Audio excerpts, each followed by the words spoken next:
दोस्तों नमस्कार। एक इम्पोर्टेंट अपडेट है मार्केट के लिए।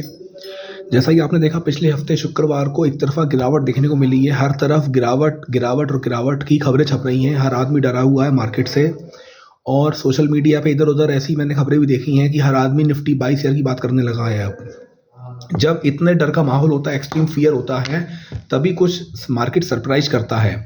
अब मार्केट सरप्राइज करेगा नहीं करेगा वो अलग बात है, वो मार्केट बताएगा अगले हफ्ते। लेकिन मैं आपके सामने कुछ पॉजिटिव पॉइंट ट्रिगर रख रहा हूं जो इन लाइन इन 2-3 दिनों के अंदर डेवलप हो गए हैं। सबसे पहला जो पॉजिटिव ट्रिगर है वो अमेरिका की तरफ से एक स्टेटमेंट आया है इंडिया के लिए कि इंडिया के ऊपर जो टोटल 50% टैरिफ लगाया गया था, जिसमें 25% एडिशनल टैरिफ है। जैसा कि हम रशिया से तेल खरीद रहे थे, वो अब हमने तेल खरीदना बंद कर दिया है, ऐसा अमेरिका का बोलना है। और वो सोच रहे हैं कि 25% टैरिफ हमें इंडिया से हटा लिया जाए।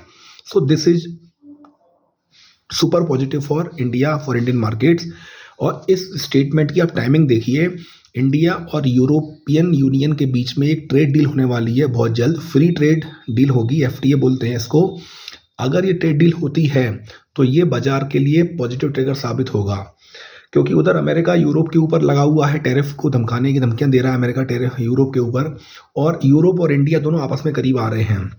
तो इंडिया और यूरोप की ट्रेड डील होने की जो खबरें आई, उसके बीच में अमेरिका की तरफ से खबर आ गई कि हम इंडिया के ऊपर टैरिफ कम करने की सोच रहे हैं। टाइमिंग देखिए इस चीज़ की आप, ठीक है। तो सबसे पहला पॉजिटिव पॉइंट तो ये हो गया कि इंडिया और यूरोप कि आपस में ट्रेड डील हो सकती है आने वाले समय में। इंडिया को पूरा यूरोपियन मार्केट मिल जाएगा और यूरोप को पूरा इंडिया मार्केट मिल जाएगा। तो this is positive. Second point जो पॉजिटिव है वो ये है कि अगर इंडिया से 25% एडिशनल टैरिफ हटता है तो ये भी मार्केट के लिए पॉजिटिव रहेगा, इंडिया की इकोनॉमी के लिए पॉजिटिव रहेगा। तीसरा जो सबसे सुपर डुपर पॉजिटिव चीज़ है वो ये है कि 2 दिन पहले आरबीआई की तरफ से खबर आई है।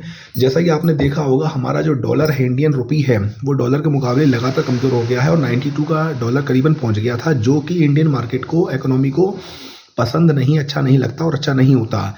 लेकिन आरबीआई की तरफ से खबर आई है कि reserve bank of India moves to inject over 2 lakh crore into banking system. RBI liquidity inject करेगा बैंकिंग सिस्टम में, जिस वजह से बाजार लिफ्ट कर सकता है। इसके अलावा रिजर्व बैंक ऑफ इंडिया ने एक स्वैप प्लांट भी किया है। Dollar rupee buy sell foreign exchange swap is also plan. That means कि आरबीआई इंटरवीन करने वाला है और इंटरवीन करने की प्लानिंग कर चुका है कि वो डॉलर को और रुपये की जो स्टेबिलिटी है उसको स्टेबिलिटी किया जाए और रुपये को कमज़ोर होने से बचाया जाए।